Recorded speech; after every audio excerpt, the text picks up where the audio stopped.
wait kami ka pahamak kasulina yan. Wait kami kaagi pahamak kasulina. Ano ito? Adobong manok. Ano yung Native chicken. Ayan guys, luto tayo ngayon ng adobong manok. May pamo na kaning giluto namin sa eskwela, no? Adobo. Yan. Chicken adobo. Na native.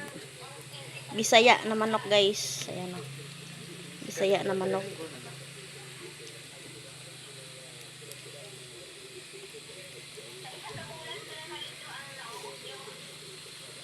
Di naman magbilang.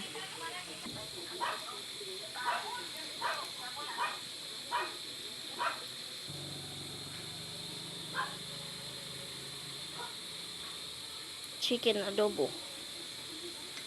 Manok na Bisaya. Yan, sarap. Yan ngayong ulo.